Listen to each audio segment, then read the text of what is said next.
Seja muito bem-vindo e seja muito bem-vinda. Vamos falar hoje sobre como você vai fazer para se proteger da inflação dolarizando patrimônio.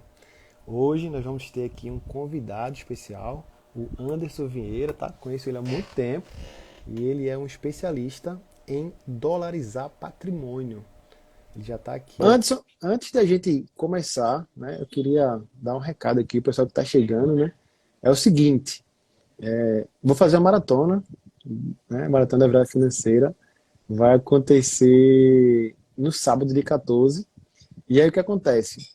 Quem ficar aqui até o final vai saber como é que faz para ganhar o ingresso dessa maratona.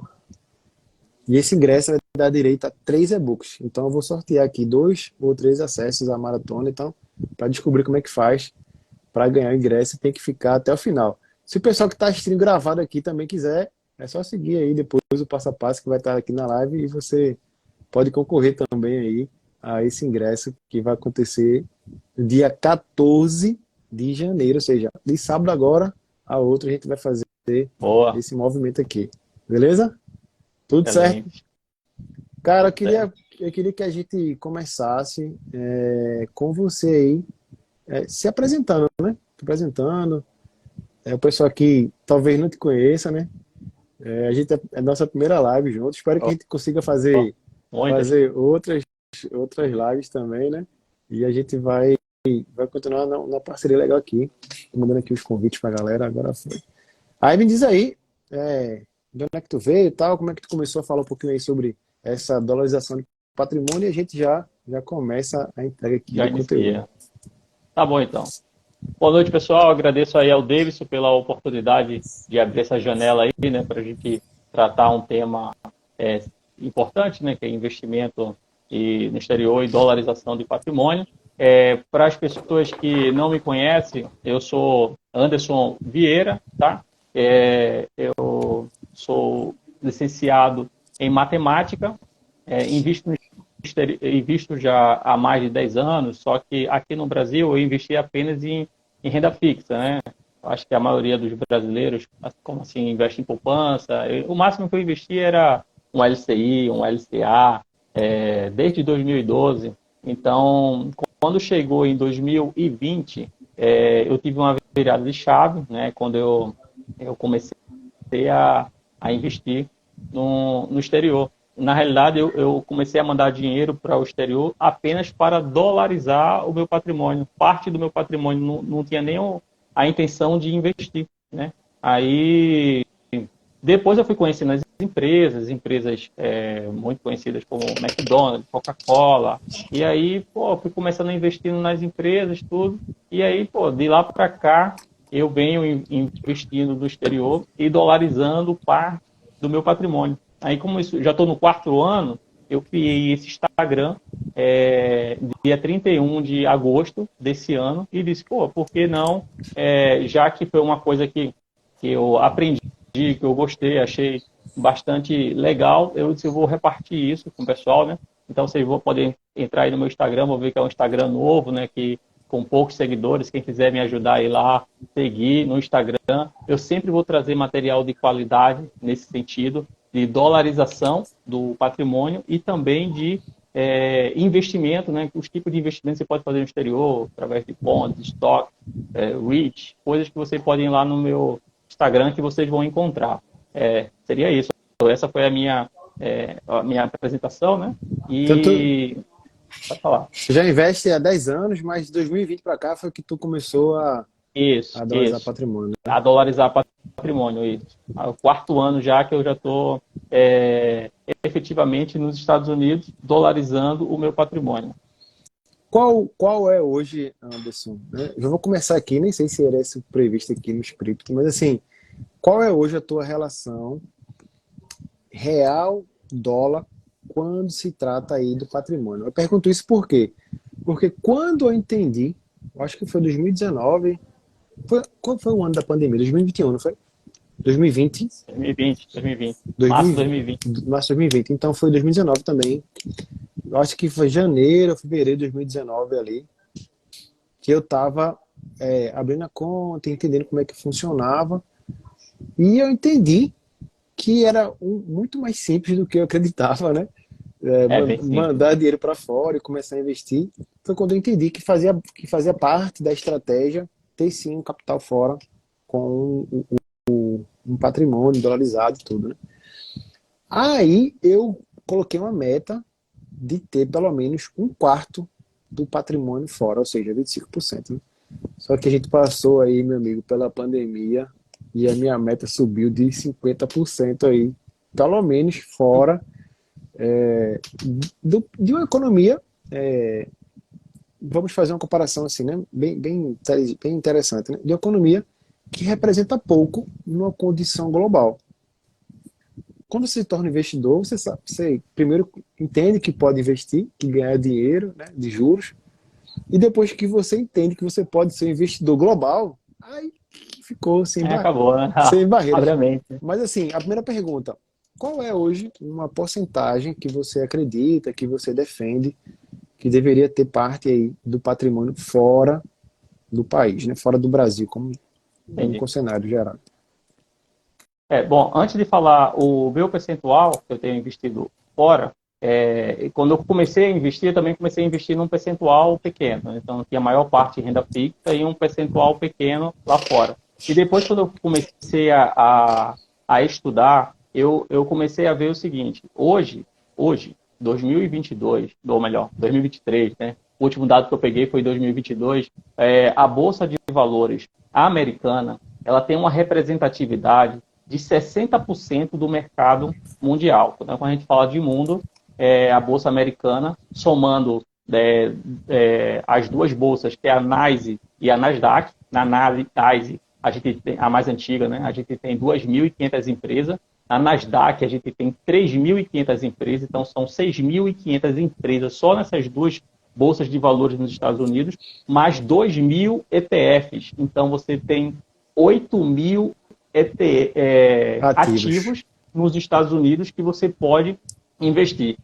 Concentrando esses 8.000 ativos, eles representam 46 trilhões de dólares. Por isso que o mercado americano ele é tão grande.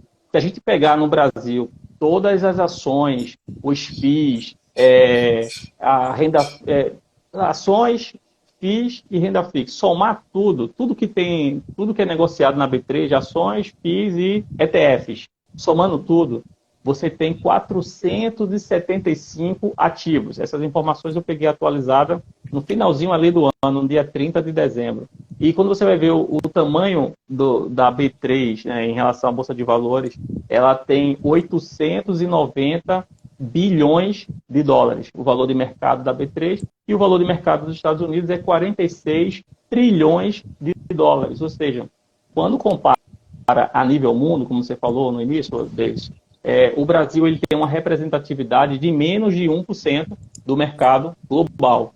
Só os Estados Unidos têm uma representação de 60%, e o Brasil 1%.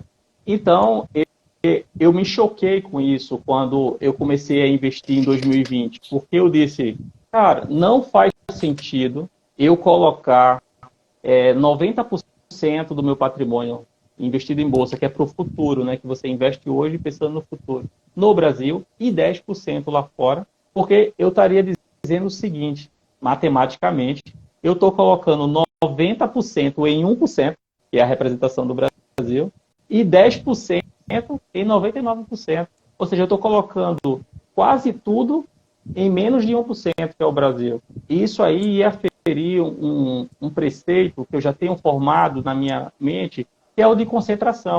Basicamente, se quem investe 100% no Brasil, hoje, ele está totalmente concentrado, porque ele está investindo tudo em apenas 1%, quando a gente fala de Bolsa de Valores. Então, a partir daí, o que foi que eu fiz? Eu comecei a investir, eu comecei a dolarizar mais meu patrimônio. Hoje eu tenho todo o meu patrimônio dolarizado. Aí, mas tu não investe em nenhuma empresa no Brasil? Investo. Essas empresas que a gente tem aqui no Brasil, Vale, Petrobras, os bancos, Itaú, Bradesco, todos eles têm registros também na Nasdaq ou na NYSE. Então você pode investir nessas empresas lá fora, só que agora você tem todo o seu patrimônio de forma dolarizada. Então, justificando aí minha resposta, hoje eu invisto 100% nos Estados Unidos, mas tem empresas brasileiras, né, que estão aqui e tem parte do meu portfólio também, mas só que o retorno que eu tenho é todo dolarizado. Legal, legal, muito bom. Eu ainda estou no meio a meio ainda, né? Na verdade, eu Ah, tô tentando bater metade fora, metade Brasil. Porque tem uma parte que eu ainda discordo de tudo isso que a gente já falou, né? Se aqui no Brasil representar apenas 1% da economia e tal, será que aqui também não teria as melhores oportunidades de crescimento? Será que lá as empresas já são grandes, robustas, são boas pagadoras de dividendos, mas as empresas que podem ter tração ainda, que dá para, não dá pra pensar assim em investimento, mas faz sentido você ter empresas também de crescimento sim, na estratégia como um sim. todo, e talvez, né, o Brasil ainda seja o país da oportunidade, né, em relação É, ainda aos investimentos. Mas, e outra coisa que tu falou também, né? Tu falou sobre a porcentagem de representação de trilhões e tal, aí esses números são, não sei nem, eu ia anotar aqui, mas é tanto trilhões aí, é mas tanto uma zero, né? coisa tu fez sentido aí, né? É que o Brasil representa 1% nesse mercado de investimento, enquanto que os Estados Unidos representa 60%. Se a gente for olhar para o PIB, esses são dados, inclusive, desse finalzinho do ano que eu peguei também, antes de vir para cá, a economia americana, ela ainda representa 25% do Isso. PIB do planeta, 25, alguma coisa, ou seja, um quarto do que o planeta produz é produzido, né, a riqueza é produzida na economia americana, ou seja, é a maior economia do planeta, então faz sentido você ter, né, na estratégia da sua construção de portfólio, né, empresas em porte aí, nível mundial, se expondo a renda, aos investimentos americanos, enquanto que o Brasil mal chega aí a 3% do PIB do mundo, acho que é 2 e pouco, 2,2 se não estiver enganado.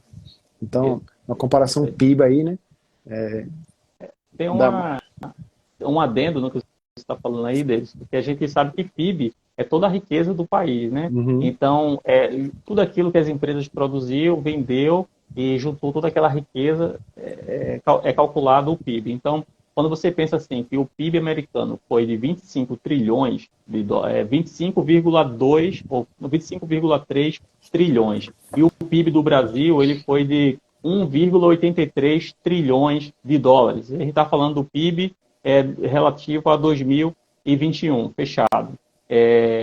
Quando você olha para esse PIB, e o PIB americano ele representa 25% do PIB mundial, você tem ideia que as empresas americanas, elas não só vendem produtos para os Estados Unidos, elas vendem o produto para o mundo. Então, de certa forma, o dólar ele está capilarizado no mundo inteiro, porque essas empresas elas vendem para todos, então quando vai negociar, tem que negociar em dólar. Existem moedas que elas têm até um poder de compra melhor do que o dólar, tipo o franco suíço, mas ele não tem essa capilaridade capilaridade. que o dólar tem.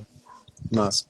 Anderson, só lembrar o pessoal que está aqui, né, que no finalzinho da live de hoje, eu vou dizer como é que você faz para ter acesso à Maratona da Viagem Financeira gratuitamente, tá? É um evento pago que vai acontecer no dia 14 de janeiro, mas quem estiver aqui vai descobrir como é que faz para ter acesso gratuitamente com os 3 e-books que está indo de bônus nessa maratona. Então quem está aqui até o final vai descobrir como é que faz para ter, né?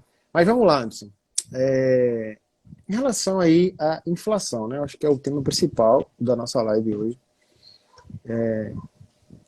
Eu vou deixar aberto, tá? E aí depois eu vou complementando. Um dos motivos não é só o tamanho da economia, o tamanho do PIB, a quantidade de empresas, mas um dos motivos também é você se proteger da inflação. Como é que é esse ponto que você adotou, que você está fazendo aí, que fez você olhar o investimento americano, a dolarizar patrimônio, quando o assunto é a inflação? Como é que é a inflação americana, da inflação brasileira e por aí vai? Bom, uma boa pergunta. O que acontece? Tem um camarada que eu acho que todo mundo que é da área de investimentos deve seguir ele ou deve ouvir, né, que é o grande Warren Buffett, né, o maior investidor do planeta. Ele tem duas regras que são regras fundamentais, que a primeira regra você não pode perder dinheiro. E a segunda regra que o Warren Buffett coloca é que você não pode esquecer a primeira regra. Então, olhando indo por essa linha, né, do Warren Buffett, você vai perceber o seguinte: a inflação no Brasil, hoje, se a gente olhar só a inflação de hoje, né, que está 5,9 a inflação acumulada nos últimos 12 meses no Brasil e 7,7 a inflação acumulada nos Estados Unidos.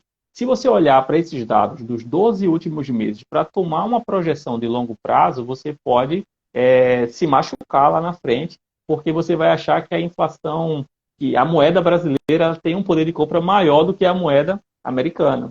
Mas se você pegar isso e fizer um range um pouco maior, né, abrir um leque um pouco maior e dizer assim, qual é a inflação acumulada no Brasil nos últimos 10 anos? Aí você vai lá e vai identificar. Eu tenho até um vídeo aí no meu Instagram, depois você entra lá e depois você assiste. Nos últimos 10 anos, a inflação acumulada no Brasil foi de 80%, enquanto nos Estados Unidos a inflação acumulada foi de 29%. Quando você aumenta isso agora para 20 anos, você vai ver que a inflação acumulada nos Estados Unidos foi de 65%. A gente está falando de 2023, de janeiro de 2023, se você voltar lá para 2003, janeiro de 2003, 65% a inflação acumulada nos Estados Unidos. No Brasil, já está em 230%, quase 4 vezes mais. E quando você pega do nascimento, o nascedouro ali do real, que foi no dia 1 de julho de 94, até aqui, a moeda americana já inflacionou 100,07%, enquanto a moeda brasileira, o real, já inflacionou 645%. Para não ficar só nesses números altos, assim, eu vou fazer uma métrica um pouco mais didática. Se a gente pegar os 10 últimos anos e comparar, é como se a inflação do Brasil, em uma linha reta, tivesse em 6,05% todos os anos, nos 10 últimos anos. Cada ano, 6,05%. E a inflação americana tivesse 2,64%. Se a gente pegar os 20 últimos anos, é como se a inflação no Brasil fosse uma linha reta de 6,07%. E a inflação dos Estados Unidos de 2,5%.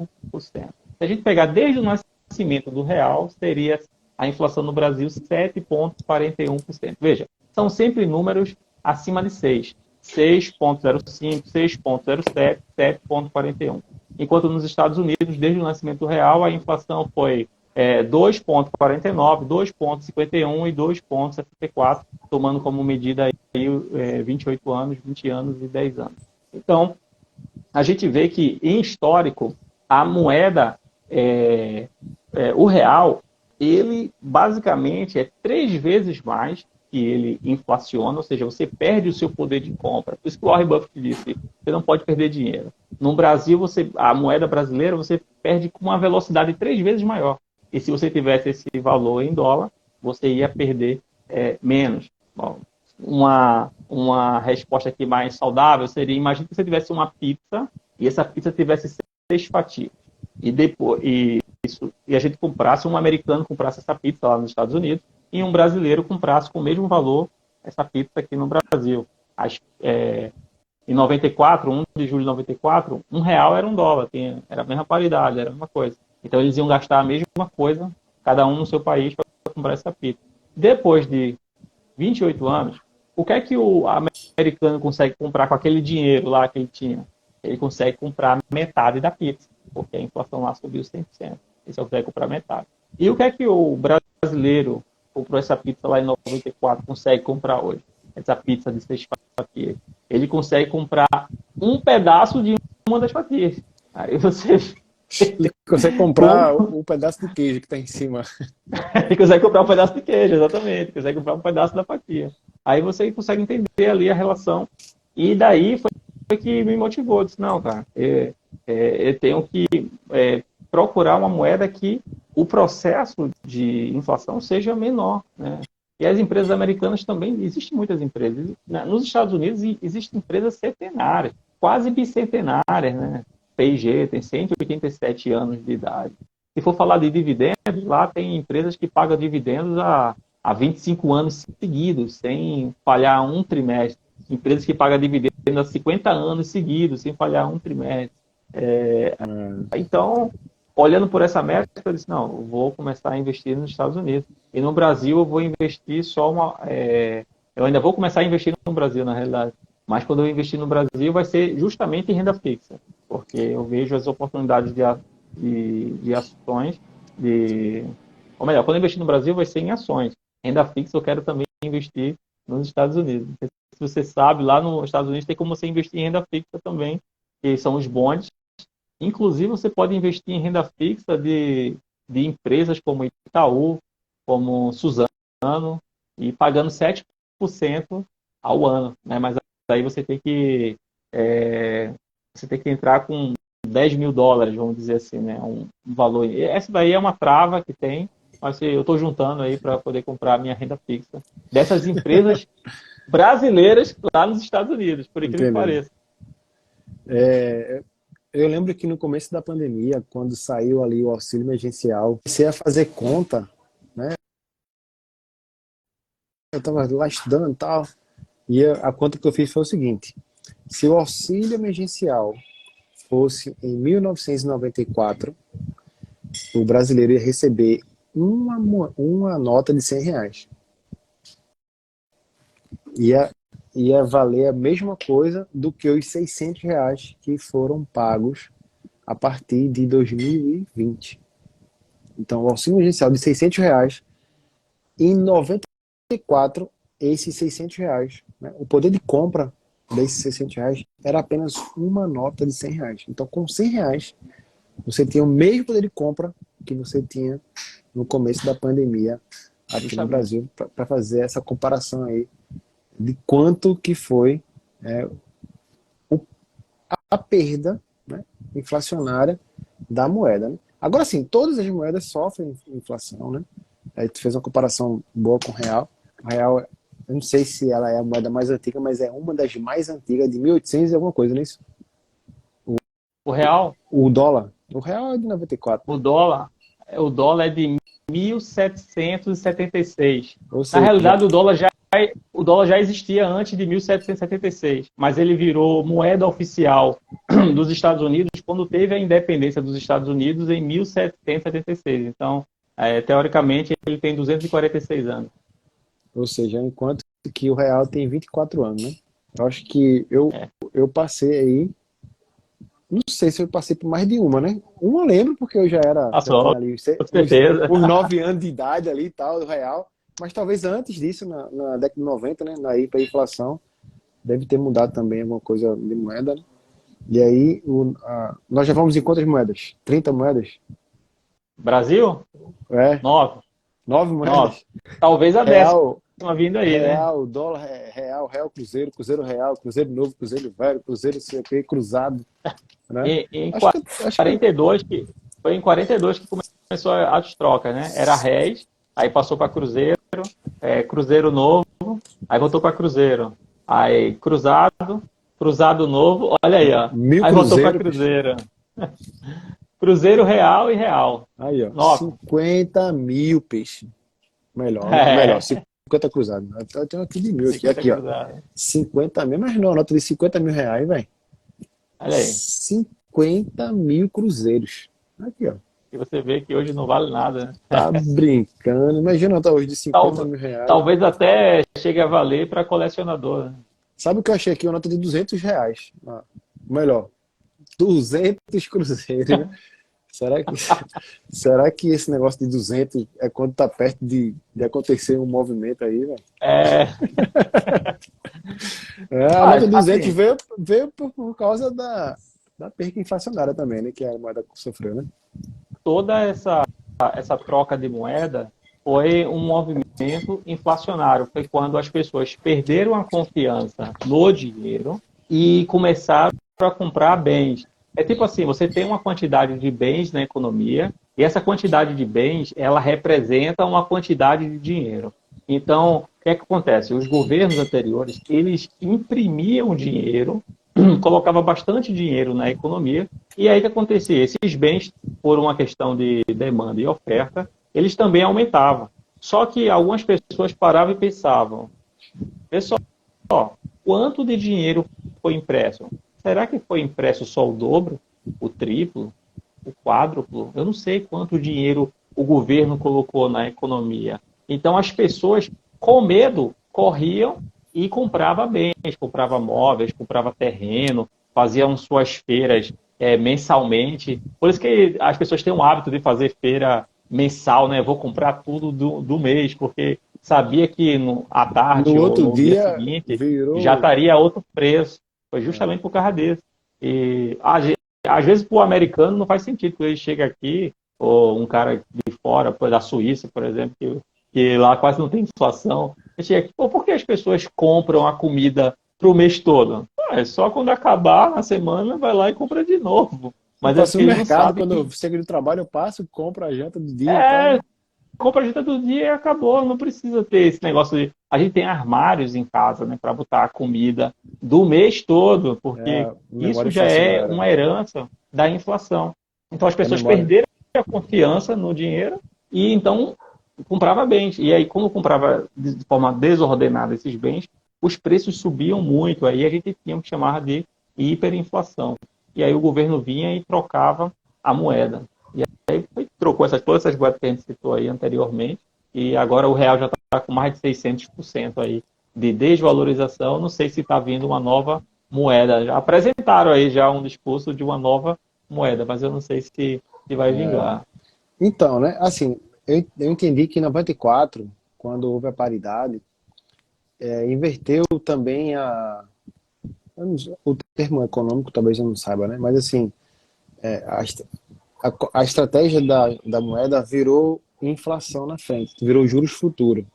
Então, para tentar segurar a impressão da moeda, a gente empurra lá para frente a dívida. Então, quando os juros estão subindo muito, é porque a moeda está se desvalorizando agora, no começo. Então, quando o Isso, governo está dizendo assim, me dê o dinheiro que eu vou te pagar um juro bem lá na frente, isso quer dizer que o risco está aumentando, né? Se eu vou pagar um juros isso. igual lá, igual na Argentina, tem juros pagando 100%. Vai lá, Exato. bota o dinheiro e aí vai valer de quê? Daqui a um tempo, né? Não vale de nada. Você falou uma coisa interessante, Davidson, que eu acredito que, às vezes, não sei se por desconhecimento, o pessoal não analisa, porque é tipo assim, você vai comprar um carro, você vai numa concessionária hoje, quer comprar um carro, a pessoa lá vai olhar e vai dizer assim, ó, eu não tenho um cartão e nem tenho dinheiro para comprar à vista. Aí o cara vai dizer, pô, não tem nada?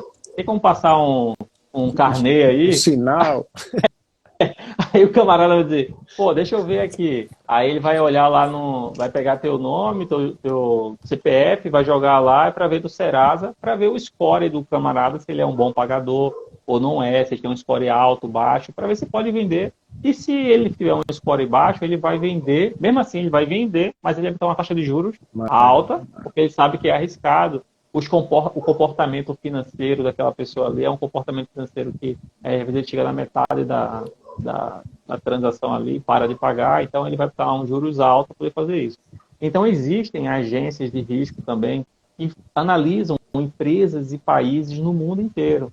Por exemplo, são a Fitch, a Standard Poor's e a Moody's. E elas dão uma nota para os países. Por exemplo, só para você ter ideia, a nota do Brasil, agora em 2022, foi 42. Quem deu essa nota foi a Fitch, essa agência de risco. 42. Essa nota vai de 0 a 100. A nota do Brasil é menor do que a nota do Vietnã, para você ter ideia. É menor do que o Chile. O Chile é um país que tem grau de investimento. O grau do Brasil é especulativo. Então, quando o investidor estrangeiro lá fora, imagina um cara que está lá no Cazaquistão, será que ele sabe o que está acontecendo aqui no Brasil? Ele não sabe. Mas se ele tiver uma grana e quiser investir aqui no Brasil, para onde ele vai olhar? Eu vou olhar por risco. E, pô, o que é que as agências de risco estão dizendo com relação ao Brasil? Vai dizer, ó, o Brasil é um país especulativo e nota 42, menor do que teu vizinho aí, Vietnã. O cara vai dizer, pô, então o Brasil é muito arriscado. Quando você olha dessa forma, você já percebe, pô, e esse dinheiro estrangeiro que fica entrando aqui no Brasil? você já percebe que esse dinheiro estrangeiro que vem é um dinheiro também especulativo. É o camarada que vem, que ele investe aqui no Brasil, mas ele investe com aquela tendência de curto prazo. Não é o cara que investe na Austrália, Estados Unidos, Singapura, que é tudo nota 100, né? Os Estados Unidos 98, Austrália 100, Alemanha 100. Esses caras, quando botam a maior parte do dinheiro deles lá, eles dormem tranquilo, porque eles sabem que esses países têm como pagar, né? São bons pagadores, são países de investimentos e bons pagadores. Assim que você falou mesmo, ninguém vai colocar o dinheiro na Argentina, que a nota da Argentina hoje é 15. Imagina, de 0 a 100, a nota da Argentina é 15. E a nota lá é a mais baixa que tem, que é... A mais baixa não, a mais baixa é D. Aí é CC+, CC-. É uma das mais baixas que tem, nota 15. Quem vai colocar o dinheiro na Argentina? A Argentina já deu inúmeros calotes, já pediu dinheiro ao FMI inúmeras vezes. A pessoa estaria se arriscando bastante. Então, quando o investidor estrangeiro olha para o Brasil, ele olha também esse risco. Aí dizer, bom, o Brasil é muito arriscado.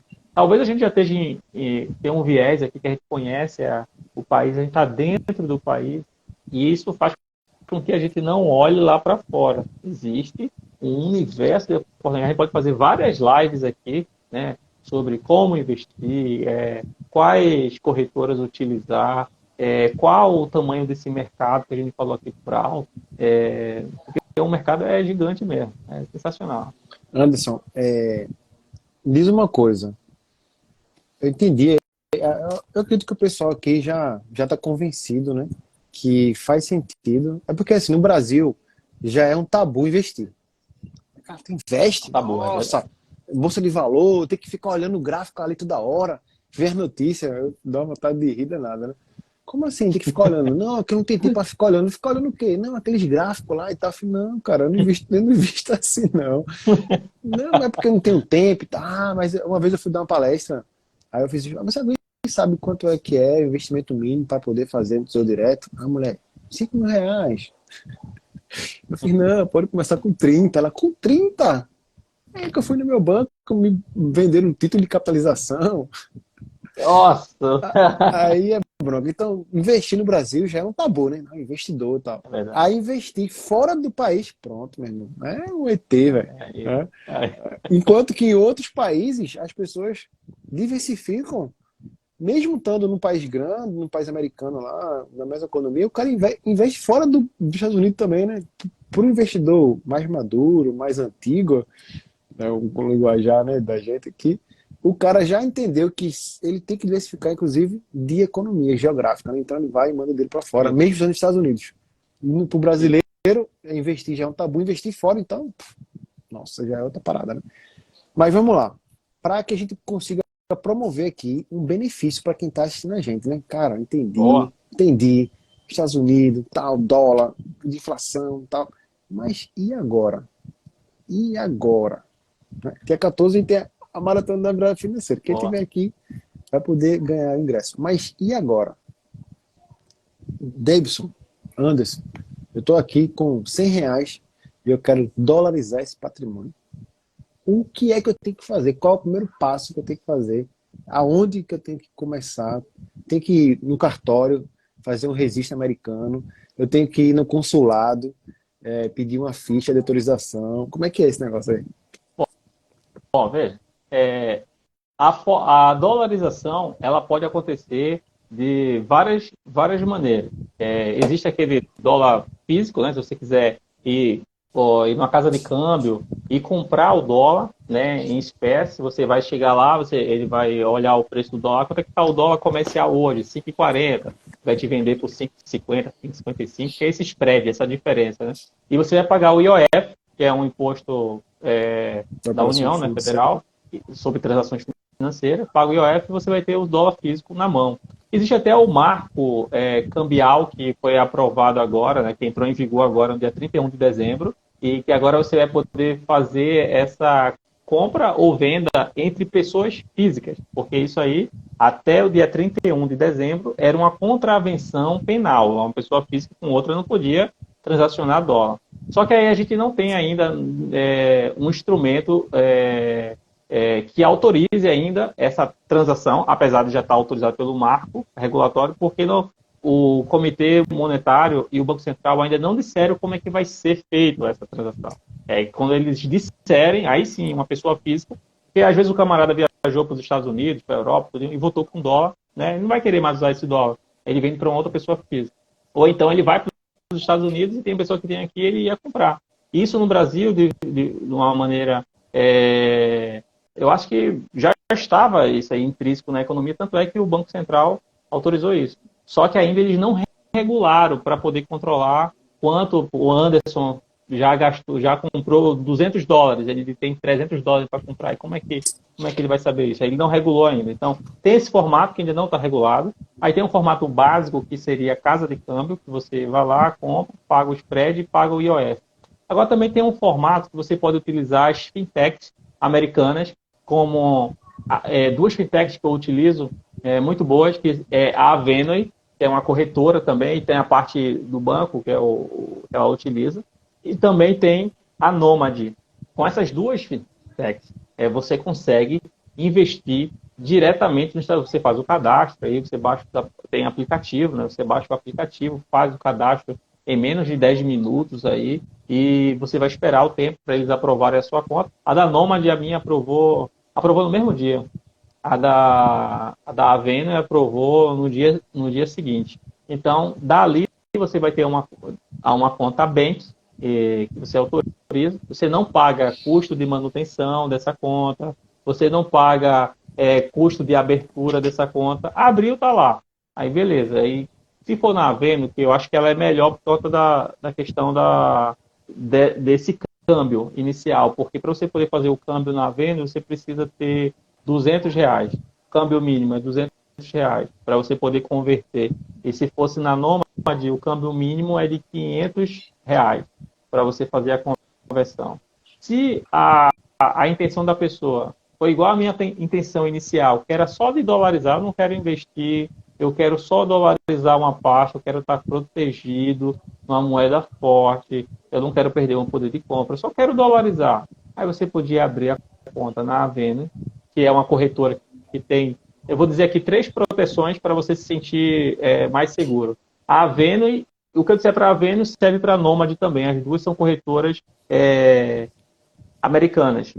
Elas têm registro na SEC, que é responsável por proteger e regular o mercado de capitais nos Estados Unidos. Né?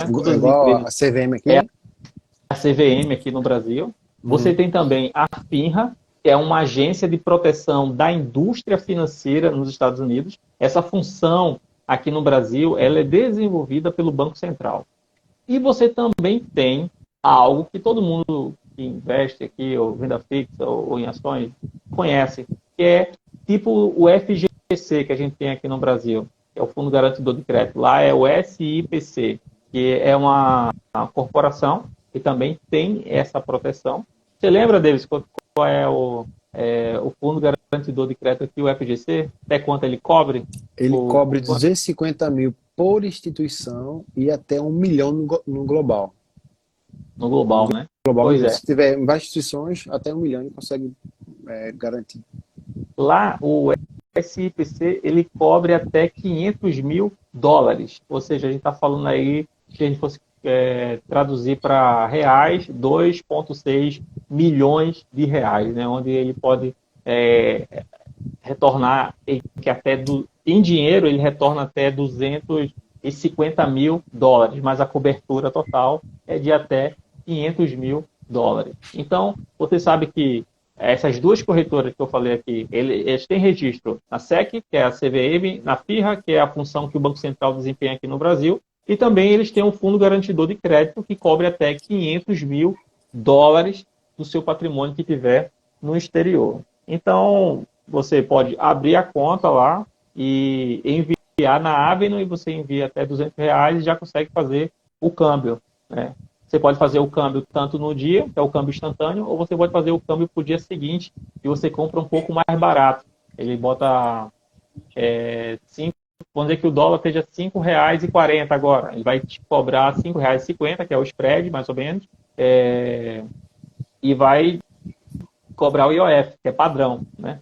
E se for para botar na conta corrente, você vai ter direito a não rende, né? Uma conta corrente, mas você vai estar, o dinheiro vai estar dolarizado. Você vai pagar 1,1 de IOF. Esse 1,1, de onde é que veio? Banco Central. Se você for para botar o dinheiro em conta corrente, ou você comprar numa casa de câmbio, você vai pagar o IOF de 1,1 ponto. Agora, se você quiser, não, mas eu quero investir, eu quero comprar ações da McDonald's, da Disney, da Coca-Cola. Aí, se for para investir, aí vai para uma outra caixinha. Você vai pagar 0,38% de IOF. É bem menor. Entendi. Então, através da. Eu chamo de Avenue, Avenue, que é Avenue. avenida, né? É Avenue, É, Avenue, Avenue. Avenue. Chama 200, de Avenue, que é a avenida em inglês. 200 200 dólares, né? reais. 200 reais 200 reais. e na Nômade 500 reais. Eu usei a Nômade no 500 reais. Chile, nessa viagem que eu fui em férias. E eu também invisto na Avenue, é em Avenue. inglês, né? Aí o que É. acontece? Só que eu venho estudando, Anderson, mais duas opções hoje no mercado. A gente não ganha nada com a Avenue aqui, com ninguém, com nada. Tu posso falar qualquer um, eu falo aqui que é melhor para os meus. Eu sou um educador financeiro independente, né? Onde tiver melhor, a gente vai e Tá vendo? divulga. Onde tiver Com pagando certeza. mais, a gente vai e divulga. Onde tiver com melhor, a gente vai lá e divulga. Não tem esse negócio muito aqui, não. Tem algumas pessoas aí que têm um rabo preso com alguns negócios, mas não é o caso aqui, né? É O que verdade. acontece?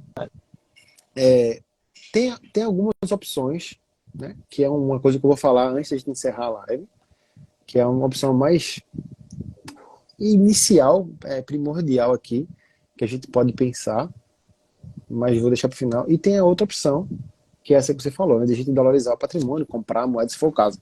Mas hoje a gente tem o Banco Inter, né? Você está sabendo, o Banco Inter tem também agora conta internacional, e você pode mandar o Pix para o Banco Inter e no Banco Inter fazer o câmbio para o dólar. E aí, independente se vai investir ou não, você já pode dolarizar patrimônio lá. Hoje eu não sei o mínimo, mas é bem menos do que 200 dólares. Acho que é 50 dólares, 50 reais lá o mínimo que pode ser feito esse câmbio no Banco Inter. E também tem, né, isso aí agora é muito mais moderno, eu vi agora há pouco, não tenho certeza de nada que eu estou falando aqui, é o Zero Bank. Zero, é um Z gigante, R Bank, né? Quem não tiver conta, quiser falar comigo, eu tenho aqui alguns links de indicação, acho que dá cashback para primeira compra, uma coisa assim. Eu uso o Zero Bank, eu comecei a usar o Zero Bank para comprar criptomoeda. Tá? Você manda o real e lá você troca real por Bitcoin, real por Ethereum. Lá mesmo. É um clique, quantos reais você quer? Você vai e toca na hora. Eles têm um cartão também. Não tá aqui não. Eles têm um cartão que é bem massa, velho, transparente e tal. E todas as suas compras em débito gera cashback. E teve uma função habilitada no finalzinho agora desse ano, segundo semestre desse ano que passou, que você pode trocar o real por dólar também. E aí eu acho que é 10 reais, 20 reais você consegue converter para dólar e proteger aquele real transformado em dólar. Não tem opção de investimento lá não, é só para você dolarizar o patrimônio, né? E essa do Banco Inter também eu venho estudando porque é como uma segunda opção da Avenue, que é a minha, onde está o patrimônio principal lá. Então, só para complementar esse aí que tu falou. Mas, primordialmente falando, né, uma outra opção que o brasileiro tem, e aí eu vou dizer, você vai dizer as vantagens e desvantagens, se for o caso, seria o brasileiro pegar parte do patrimônio que está investido hoje, já está no Brasil, o cara não quer abrir uma segunda conta, não tem nada e tal, ele pode pegar o ETF aqui no Brasil, o IVVB11, converter ali, investir naquilo ali, vai fazer sentido ou não faz sentido nenhum, não tem nem nada a ver com isso. Ele está se expondo ao SP500, né? Que é o VB11 aqui na Bolsa Brasileira, ou tu acha que isso aí necessariamente não é ainda investir de forma dolarizada, não é, que você está comprando em real, mas já é um começo, pelo menos. Não, um começo, com certeza. Só fazendo um adendo na questão anterior, quando eu citei a Avenue e a Nomad, foi porque eu também viajei esse ano para a Europa e eu usei todas as minhas transações lá, eu usei o cartão virtual da Avenue, funcionou tranquilamente na Espanha, a viagem foi top e eu não tive dessabor nenhum, foi muito bom, foi muito top. Mas quando eu fiz essa escolha pelas essas duas corretoras, uma coisa também que eu fui avaliar foi o Reclame Aqui. E eu até peço que as pessoas, quando forem tomar essa decisão, olhem no Reclame Aqui, vejam o que as pessoas dizem lá. Porque Imagine você estar no exterior, você está em outro país, que a sua identidade não vale de nada, a sua habilitação não vale, você está só com seu passaporte, você é uma outra língua, você já está com um monte de coisas que, se você não falar bem inglês, que já vai te dar uma certa dificuldade, vai te trazer uma dificuldade. Imagina você estar com um cartão que ele não funciona, que dá rolo, e na hora do caixa você vai pagar, você tem essas dificuldades. Isso aí seria o fim do mundo. Então, olhem lá no OLX, todas Reclame aqui. essas corretoras. Oh, perdão, não reclame aqui, o OLX nada a ver, Marcelo né? Não reclame, LX já estou vendendo notebook, tá, mas isso aí. ah, sim. Olhe lá no Reclame Aqui e veja a nota. A nota da Avenue é a maior nota que tem. Agora, é claro, as outras corretoras, elas têm um preço menor no spread. Da Avenue, o spread deles é de 2% a 2,5%. Então, é um spread mais alto.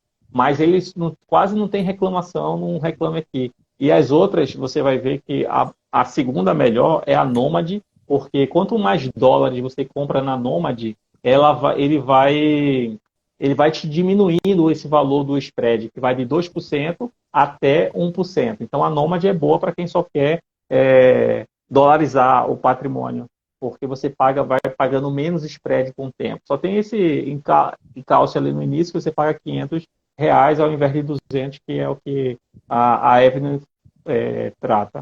Mas voltando para a sua pergunta, se essa questão de passar para ETF seria realmente um início, né, interessante. Acho que qualquer pessoa que vai iniciar um ETF realmente é um bom início. E agora, depois que a pessoa tomar uma certa maturidade de investimento, eu acho que vale a pena a pessoa pensar em comprar as próprias empresas e não comprando ETFs no Brasil, mas comprando empresas já lá fora. O que acontece? Quando você compra as empresas por ETF aqui no Brasil, querendo ou não, você está na mesma jurisdição, você ainda continua sobre a jurisdição brasileira. A gente vive numa economia, de certa forma, estável, né? Nada comparado a uma Venezuela, uma Argentina, mas existe a história aí para contar, né? Teve um evento que aconteceu lá na Argentina que se chamou de Curralito. Aconteceu em 2001. Lá na Argentina, o pessoal, o dólar e o peso tinham uma paridade. Era 1 para 1. $1, um peso. E só que a Argentina tinha muita dívida. A dívida dela era muito em moeda estrangeira. Não a nossa, que a nossa dívida, basicamente, a boa parte da nossa dívida é em real mesmo. Mas a Argentina, boa parte, 90% da dívida dela em 2001 era em moeda estrangeira. Então, o sistema financeiro na Argentina permitia que você tivesse uma conta em dólares e permitia que você tivesse uma conta em pesos. Então, as pessoas, quando pegavam seus dólares, botavam na sua conta em dólares, no próprio banco argentino, e também pegavam seus pesos e colocava os seus pesos numa conta em pesos na Argentina. Quando a Argentina decidiu, disse, não está dando para aguentar essa paridade, dólar-peso, vamos desvalorizar as moedas, vamos desvalorizar a moeda. Só pode desvalorizar o peso, porque o dólar é lá nos Estados Unidos. Então, quando eles decidiram desvalorizar a moeda, a população correu para os bancos e para sacar os seus pesos e transformar em dólares, querendo dolarizar. Só que aí o povo ia tirar os dólares, os poucos dólares que o sistema financeiro argentino já tinha naquela época. Então, o que foi que a Argentina fez? O governo argentino fez? Isso no dia 3 de dezembro de 2001. Bloqueia todas as contas, tanto as em pesos quanto as em dólares, para manter essa paridade, 1 para 1. E o povo ficou como? Sem dinheiro, o governo autorizou que o povo tirasse 250 pesos por semana em padaria, em caixa eletrônico, em farmácia. E o povo tirava esse dinheiro, só 250 pesos. Depois de um ano, o governo liberou as contas, tanto em pesos quanto em dólares. Quando o pessoal foi lá, o peso já estava desvalorizado fortemente. E o camarada, quando chegou lá, disse assim: cadê o meu dinheiro, cadê meus dólares? Eu quero meus dólares, minha conta em dólar. Aí disse, ó, veja bem, o nosso sistema financeiro agora, ele não é mais dólar peso, ele é só peso. Você lembra que a paridade era 1 para 1, há um ano atrás? Lembro? Então, aqueles 100 mil dólares que você tinha, agora são 100 mil pesos. Então, a partir desse momento aí, os argentinos fizeram muita revolta, né? E olha que o argentino, naquela época, já tinha um hábito de comprar dólares. A gente está falando de 2001, o argentino já tinha um hábito de comprar dólares. Mas qual foi o erro? O argentino deixou todos os dólares na própria Argentina. Então, isso aí é bom a gente olhar para a história e aprender. Poxa, se eu quero investir, se eu quero dolarizar o meu patrimônio, por que eu vou comprar uma coisa que eu vou continuar deixando todos os ovos no mesmo cesto? Você tem que investir e colocar em uma outra jurisdição, que seria nos Estados Unidos, ou podia ser em um outro país, como a Suíça, sei lá, um país que tivesse uma jurisdição fora. Só para você ter ideia, até as próprias empresas americanas, elas não são tão americanas, assim, tão concentradas assim. Se você pensar a Coca-Cola, por exemplo, 66% da receita da Coca-Cola vem do mundo, vem fora dos Estados Unidos, não vem dos Estados Unidos. Então, a Coca-Cola não corre o risco de falência dos Estados Unidos. E olha que já tem 137 anos essa empresa, né? Quando você pensa em empresas como McDonald's, a mesma coisa, 63% da receita da McDonald's vem de fora dos Estados Unidos.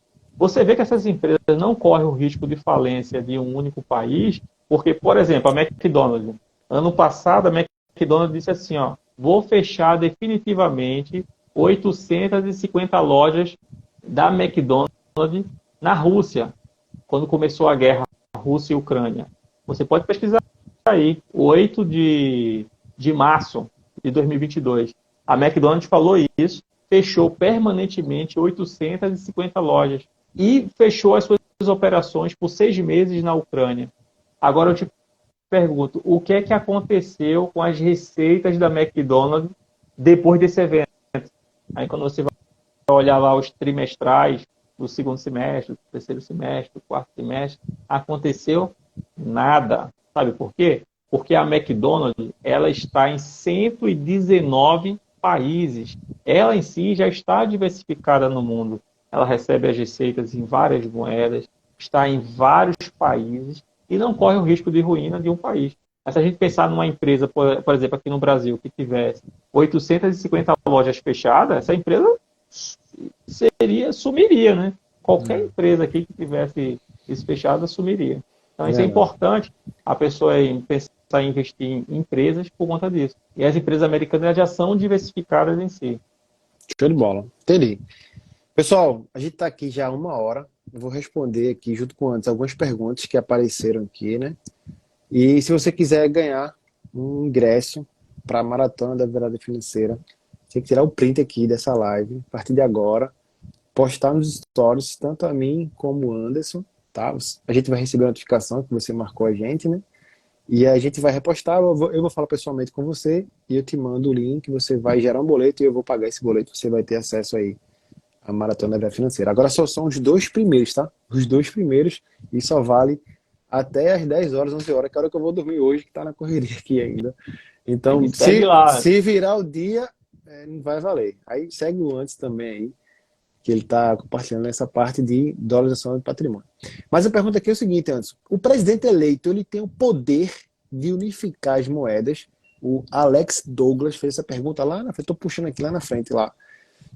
O Alex Douglas fez 2 perguntas. Uma delas seria essa. E a outra, qual é a consequência disso na unificação da moeda? Eu posso começar? Posso começar? Pode começar. Eu acredito que não é uma decisão única, né, do presidente. É uma decisão conjunta, tem que passar por outras gestões políticas, né?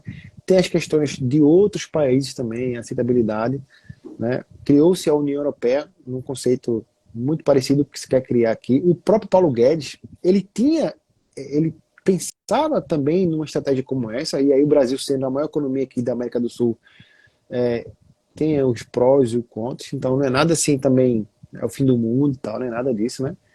Tem que ver quais são os benefícios para o país e para os outros países também que ia fazer um agrupamento aí de moedas, de algumas moedas do Mercosul, por exemplo. Eu não sei se o antes tem alguma informação mais aprofundada a respeito disso aí. O presidente ele não pode definir a troca da moeda. Isso aí seria algo que teria que ser levado para o Congresso e o Congresso que iria permitir que isso acontecesse ou não, né? Então não seria uma troca tão simples, está trocando a moeda do país. O que o presidente ele pode fazer numa canetada que ele não precisa pedir autorização ao Congresso? Seria de mudar seria de mudar vamos dizer assim, o valor da taxação, a taxa de cobrança. Por exemplo, hoje o IOF ele é de 0,38% para transações de investimento e 1,1% para transações que você bota na sua conta corrente, cambial. Mas o presidente da República, através da CAMEX, que é a Comissão de Investimento Exterior, ele pode mudar numa canetada de hoje para amanhã essa taxa de câmbio, no caso, tanto para o IOF, pode mudar também numa canetada só a taxa para o IPI, que já em períodos passados teve aquela exoneração ali para a linha branca, né? Então, o IPI foi a zero, então as pessoas puderam comprar máquina de lavar, fogão, geladeira, carro. Aquilo ali é numa canetada, mas o IPI ele precisa para fazer efeito esperar 90 dias. Mas o IOF, o imposto de importação e o imposto de exportação, o presidente numa canetada, no outro dia já pode fazer efeito. Entendo. Por isso que você via o presidente Bolsonaro mesmo, ele fazia muita... não, a gente vai tirar o imposto de tais produtos. Assinava no dia, no outro dia já entrava em vigor. Mas para trocar a moeda tem que ser o Congresso Nacional. Massa. Outra pergunta aqui antes foi pai e filho investidor. Tá bem para trás essa pergunta também, né? Com base nesse fato da Argentina, vocês não acham que a Avenue e outras empresas que têm vínculos com o Brasil seria arriscado?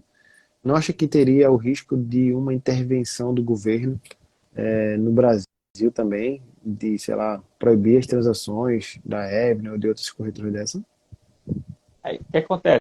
Como eu falei aqui, a Avenue ela é uma empresa totalmente americana. Todo o registro da Avenue e da Nomad, que a gente falou aqui, todo ele seguiu o trâmite de uma empresa americana. O mesmo trâmite que um bancão, tipo o Bank of America, o Citibank, seguiram. Eles têm a mesma cartilha, tanto é que também eles têm a mesma proteção que essas instituições financeiras têm. Então, ele não a única relação que essas empresas têm é porque elas fazem algo para o brasileiro. Tanto é que o dono, o presidente, o CEO da Avenue, ele foi um cara que já pertenceu à CLIA, né? Então ele tem um conceito muito grande de compliance no mundo dos investimentos, mas só que ele fez todo o processo pelos Estados Unidos. Então, eu não vejo nenhum motivo para se pensar dessa forma.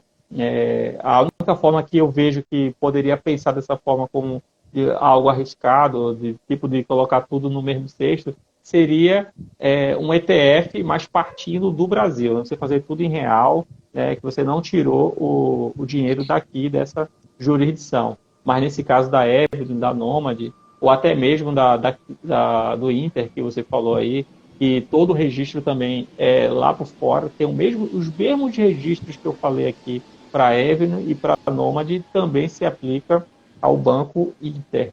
Porém, o Banco Inter começou aqui no Brasil e abriu também lá fora. Tem registro lá fora. Massa. Então, o risco talvez que ele perguntou, talvez fosse assim, será que eu serei proibido de converter real para dólar nessas empresas? Ou o contrário? Veja bem, aí a gente já está indo para outras searas, né?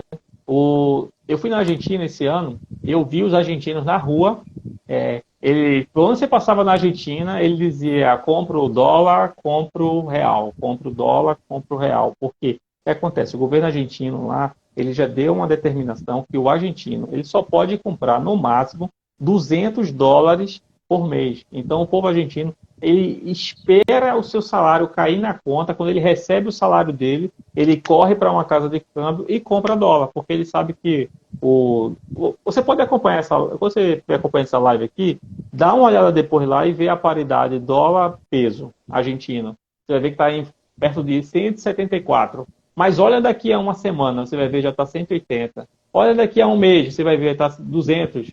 E aí você vê que a moeda está se desvalorizando quase que diariamente. Então, lá sim, lá na Argentina já tem essa restrição da moeda. Mas lá na Argentina, mesmo com toda essa restrição, você consegue utilizar a Avenue lá. Quando eu fui na Argentina, eu consegui utilizar a Avenue lá tranquilamente. Então, não vejo também essa questão como algo impeditivo. Mas o governo pode, se a agência que você utilizar tiver um vínculo com o Brasil, você pode dificultar as suas transações. Por isso que é importante você ter esse vínculo lá fora.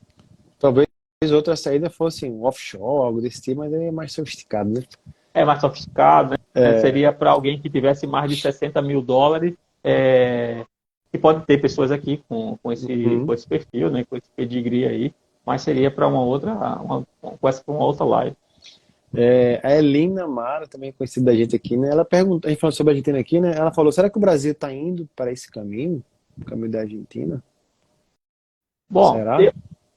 eu vejo, falta muito, né, para o Brasil chegar nas características da Argentina, né? Que a Argentina, muito das dívidas da Argentina era em moeda estrangeira, porque o peso ele não tem a sua relevância. A não ser que a nossa moeda comece a desvalorizar muito, né? Como já aconteceu com outras moedas nossas, né? Que é o Cruzeiro, Cruzado Novo. Todas essas moedas se desvalorizaram bruscamente, mas eu acho que não é o caso. Mas a gente já vê, né, respondendo a Elina aí, e a nossa moeda de 94 para cá ela desvalorizou bastante, 600%. Será que esse processo de desvalorização pode acelerar a ponto de o real começar a perder, como eu posso dizer assim, perder o valor para o público? Aí, se isso acontecer, eu acredito que demore chegar numa Argentina. Só para a gente fazer uma comparação, a Argentina em novembro de 2012, 10 anos, um peso era 4,83, um dólar era 4,83 pesos. Um câmbio parecido com o nosso aqui, né? Um dólar 5 e pouco. Agora, em 10 anos, um peso está 174, um dólar está 174 pesos. Ou seja, se o argentino, vamos dizer aqui que tem alguém assistindo essa live que tem R$ 1 milhão, mas tem R$ 1 milhão debaixo do colchão, né? Não está aplicado em nada, não acredita no sistema financeiro. E vamos dizer que um argentino fez essa mesma coisa, lá em 2012, botou esse 1 milhão de pesos debaixo de um colchão. Esse 1 milhão de pesos lá em 2012 dava para se tornar 210 mil dólares, se ele fez essa conversão lá em 2012. Hoje, se esse argentino pegar esse 1 milhão de pesos e converter para dólares, ele vai ter algo em torno de 5.600 dólares. Ou seja, ele não consegue nem comprar um carro popular aqui no Brasil. Para você ver como a moeda perdeu seu valor. Entendi. Eu acho que o Brasil, de todos os percalços aí, é uma economia ainda muito grande, né? Muito, muito robusta aí. Para que aconteça um negócio desse aí na velocidade, eu acho que realmente deve ser um processo mais lento, assim, eu acredito, né? A economia argentina, hoje, né, a economia argentina já foi uma das economias bem... País rico, né? Um país rico aqui, mas hoje ela está bem deficitada, então a velocidade foi maior, é uma economia pequena, a população é pequena também, e agora é tricampeão do mundo na Copa, né, talvez melhore essa concepção aí. Antes, meu copo de água já acabou aqui, velho. Já foi mais de hora que a gente tá falando. Eu queria agradecer aí a teu tempo, a tua oportunidade de estar falando com a gente aqui, o pessoal que não segue o Antes aí, e tem esse interesse de valorizar patrimônio, de entender mais como é que funciona, pode aperrear ele no WhatsApp, diz que assiste essa live, que me conhece, vai lá, aperreia ele, que a gente vai ajudar também. Fala comigo, a gente ajuda, eu faço a intermediação. A gente faz um treinamento lá, bota o Anderson para dentro para falar também. O Anderson é conhecedor Boa, aí. E a gente maneiro. vai trocando essa figurinha aí. Anderson, muito obrigado, né? Aproveita aí as tuas férias, mas antes de encerrar, fala aí as tuas palavras finais aí para a gente encerrar aqui. Pessoal, eu queria agradecer aí a todos que ficaram aí até o final da live, né? Todos que vão participar aí do evento que o David está promovendo. Olha aí, Maratona da Da virada Virada financeira, e né? da Virada Financeira. Eu também queria, esse conhecimento que estamos trazendo aqui é justamente para poder ajudar a vocês, né? Como o Davis falou aqui no início, a mentalidade do brasileiro, quando pensa que um brasileiro ele está investindo, já é uma coisa, poxa, o cara investe, mas é porque a nossa população ainda, nesse quesito de investidor, ainda se encontra muito atrasado, né? Talvez seja o início, né? O início de um bom começo. Mas, só para você ter ideia, o americano já, eles investem, 70% da população americana, ele já tem um hábito de investir. Então, se tem algo que a gente pode aprender com alguém que está na nossa frente, por que a gente não tomar isso como um espelho, né? Pô, Verdade. vem cá, se esse pessoal já investe, 70% da população dele, vamos aprender com eles aqui, o que, é que tem para aprender? O que, é que essas empresas americanas têm aqui para que a gente possa utilizar, que a gente possa crescer junto. E aí eu tenho o meu Instagram aqui, eu vou estar tratando justamente desse conteúdo, e eu vou te ensinar, vou te passar todo esse conteúdo lá, só me seguir, e eu vou te ajudar, você me ajudando aí também.